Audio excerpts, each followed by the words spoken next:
This video is specifically for my LDS friends. So I have another video about Chief Midegah.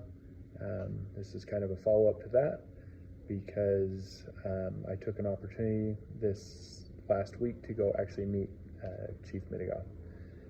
And what it was is he was speaking in church, and he threw out there that people are invited. And so that happened to be one of my last areas on my mission, so I took the opportunity to go and see for myself. So I traveled 1,000+ miles and rather adventure, long airport, blah, blah, blah, but it's first world problems. Please, my complaining is not serious, but for first world standards, it was quite the adventure. Now, I traveled to Sudbury, Ontario, and met him at church. And what did I see? I see a man that has essentially two halves of his family. There's the LDS side of his family and his heritage, and then the native side of his heritage.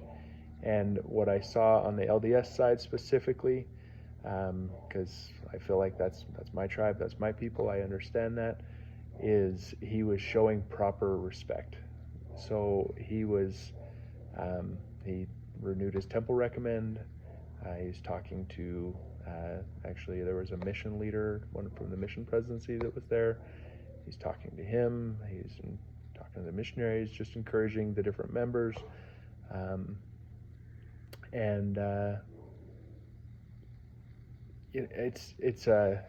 It's something that I don't want to get taken out of context on, but I think that just saying as I see it is valuable, and submitting to authority and submitting to the recognition that you can't just rise up and say, well, I'm the leader now, I have the priesthood, I have the button, I have the button, go start your own thing, is a tremendous temptation. And I've seen this in other groups and other teachers that I've listened to, but I do not sense that in this man.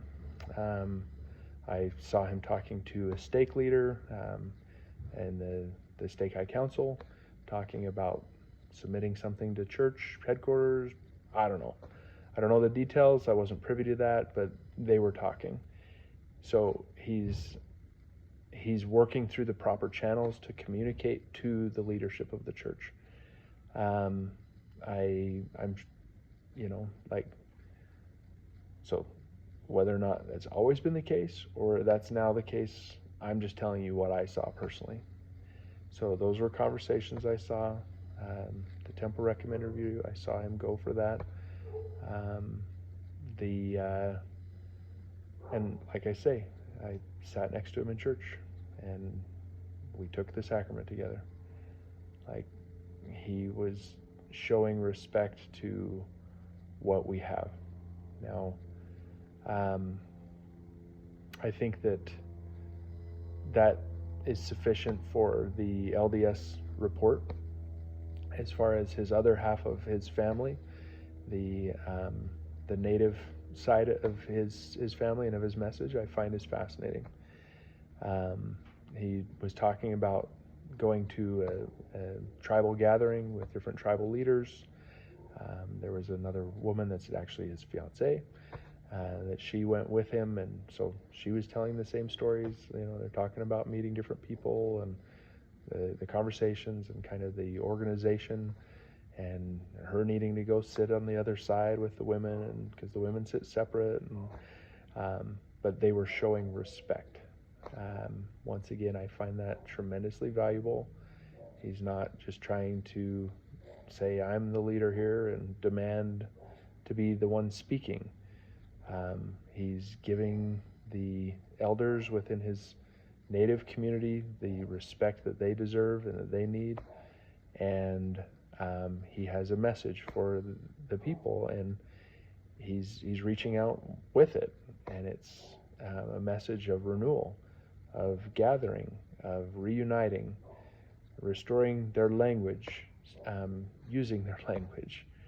And the difference between, well, this wasn't his message, but that there's value within their culture and lessons within their culture. These are a covenant people, a covenant land. It only makes sense that they would have elements of that within them. And we, as LDS people, need not be jealous of what they're doing. In fact, I see nothing but room for encouragement and support in this cause of healing and renewal of these people. It's fascinating to me that they knew through their elders' prophecies that there would come this time of darkness and struggle within them. And so it's nothing new. And now there's a time of renewal and regathering. And is this the time for them?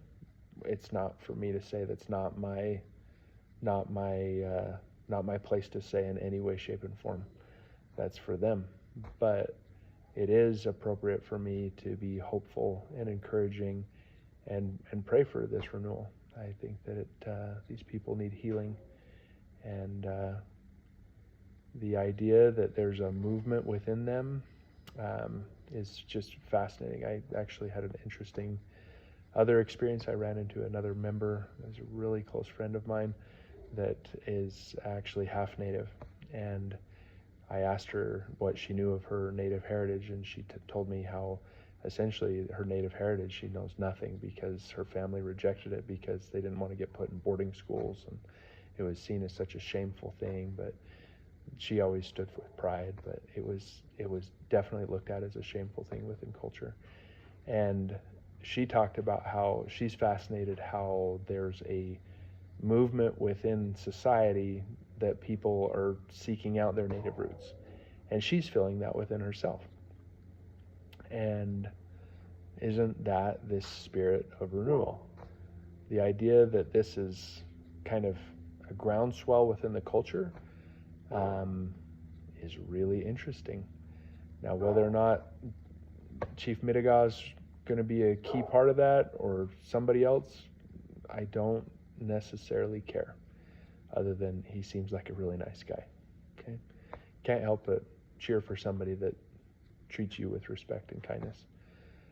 But the overall thing is we hope, and we should be hoping that this is within the people, and no matter where it comes from, would be good. So that's my report. It was good. I'm really glad that I went to see, and that I had the opportunity to be able to do that and to reconnect with my friends. And in this Sudbury, Ontario area, they're the best. So if you ever have a chance to go, you'll meet my friends. So thanks for listening, and